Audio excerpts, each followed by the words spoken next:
गोहाना में एक बार फिर सफाई व्यवस्था ठप होने के कगार पर है। ठेकेदार के माध्यम से कार्य कर रहे सफाई कर्मचारी अपनी 2 महीने की बकाया तनख्वाह को लेकर अनिश्चितकालीन धरने पर बैठ गए हैं।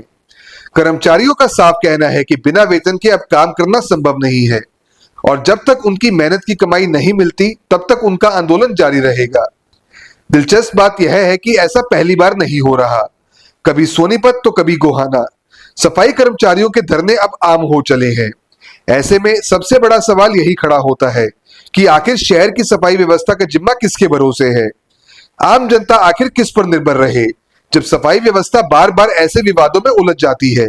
धरने पर बैठे कर्मचारियों ने आरोप लगाया कि वेतन मांगने पर ठेकेदार जिम्मेदारी नगर परिषद पर डाल देता है, जबकि नगर परिषद के अधिकारी उन्हें ठेकेदार से बात करने को कहते हैं।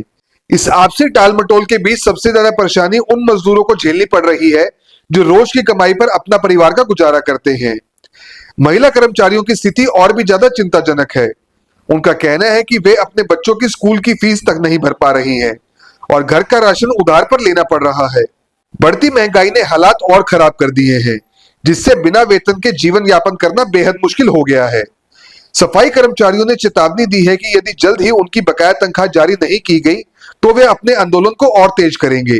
साथ ही उन्होंने प्रशासन से तुरंत हस्तक्षेप कर इस समस्या का समाधान निकालने की मांग की है, ताकि न केवल उनकी रोजी रोटी सुरक्षित हो सके बल्कि शहर की सफाई व्यवस्था भी पटरी पर लौट सके। हमने जो धरना प्रदर्शन किया है ये हमने कोई शौक में नहीं किया। जो ये स्वीपिंग के कर्मचारी हैं, पिछले 2 महीने से इनको सैलरी नहीं मिली है और इनको ईएसआई कार्ड नहीं दिया गया है। एक बार ईएसआई कार्ड दिया गया था, उसमें सिर्फ एक नाम था ना, कोई फोन नंबर गलत थे, वो आगे चेक करवाया तो उसका कोई प्रोसेस चालू नहीं हुआ। तो हम अपनी मांगे करते हैं भाई, जो हम काम करते हैं वो हक हमें मिले, समय पर हमें 7 तारीख से पहले हमें सैलरी मिले। ठेकेदार को भी हमने बार बार बोला है, अधिकारियों को भी बार बार बोला है। अधिकारियों से भी कहा कि भाई ठेकेदार हमें सैलरी नहीं दे रहा, आप उस पर कार्रवाई करो, लेकिन अभी तक कोई कार्रवाई नहीं हुई है। और जब तक हमारे को हमारा हक नहीं मिलेगा हम ऐसे ही बैठे रहेंगे।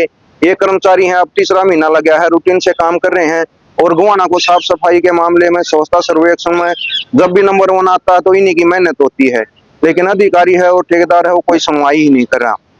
ठेकेदार यहाँ बुलाया था, आने से उससे बोला कि भैया हमारे को सैलरी दे, उसने भी मना कर दिया। बोले आगे से मेरे को सैलरी मिलेगी तो मैं आपको सैलरी दूंगा। बोला ठेकेदार ने ये कहा कि आप मेरा कोई काम नहीं करे, मेरा घर का काम करते तो मैं आपको देता। बोले आप नगर परिषद गोहाना का काम कर रहे हो। नगर परिषद में जाते हैं तो बोलते हैं कि आप ठेकेदार के कर्मचारी हो, हमारे कर्मचारी नहीं है। तो ये जो स्थिति बनी है ये गलत है। और जो आजकल समय चला हुआ ये महीना है, बच्चों के एडमिशन भी होने हैं, उनकी किताबें भी आनी है और घर में अनाज वगैरह है जो लेना है। पिछले 2 महीने से वेतन ना मिलने के कारण कहीं से जो भी राशन उधार पर लेते थे उन्होंने देना बंद कर दिया है। जब हमारे को हमारी मेहनत का फल ही नहीं मिलेगा, वेतन ही नहीं मिलेगा, तो फिर काम करने का फायदा क्या है। तो ठेके लगे हुए हैं। हाँ, ये आउटसोर्सिंग एजेंसी के द्वारा लगे हुए हैं, स्वीपिंग के कर्मचारी हैं। टेंशन शूटर जो है वो फर्म है। कितने कर्मचारी हैं? ये 43 कर्मचारी हैं जी गोहाना में। तो आप धरना शुरू किया है तो कोई वार्ता हुई है किसी के बाद, अब क्या रहेगा आगे? सचिव साहब से हुई है हमारी बातें, वो कह रहे हैं ठीक है हम जल्दी से जल्दी दिलवाने का कोशिश करेंगे।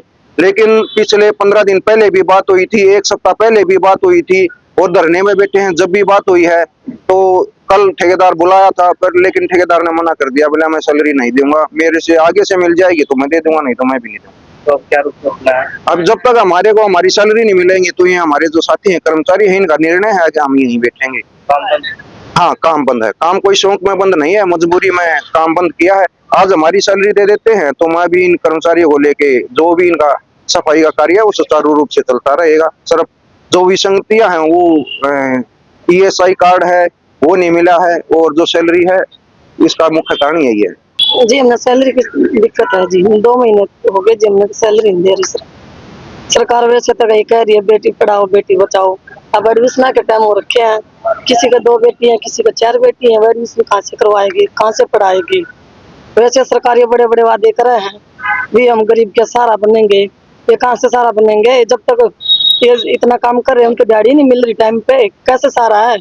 तो बेटी हमारी ऐसे घूमती रहेंगी भूखी प्यासी, ये सारा है सरकार का।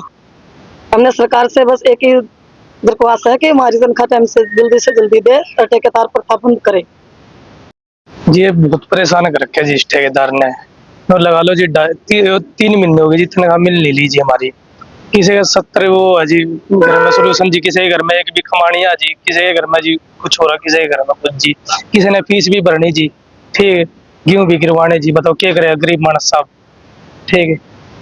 और अगर काम की उन्हें पैसा ही क्या हो जी, मान लो ठेकेदार ने तो कहता है जी मेरे घर का काम कर रहे हो, बताओ क्या करे गरीब मानस, सारी तरह तो उसने तो मार रखे जी हम। तो सैलरी ना मिलने से धरना शुरू कर दिया। हाँ जी, अब क्या करे जी, मजबूरी में घर आ जिया तो।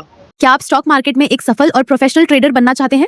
तो जुड़िए ट्रेडिंग गुरुकुल से, जहां आपको मिलता है 19 साल से भी ज्यादा का भरोसेमंद अनुभव। 6000 से भी ज्यादा स्टूडेंट्स को हमने सिखाया है लाइव मार्केट में ट्रेड करना। यहाँ सीखें स्टॉक, फॉरेक्स और क्रिप्टो ट्रेडिंग बिल्कुल बेसिक से। अपनी स्किल्स को अपग्रेड करने के लिए हमारी ट्रेडिंग गुरुकुल ऐप इंस्टॉल करें, आज ही कॉल करें और अपने ट्रेडिंग करियर की शुरुआत करें।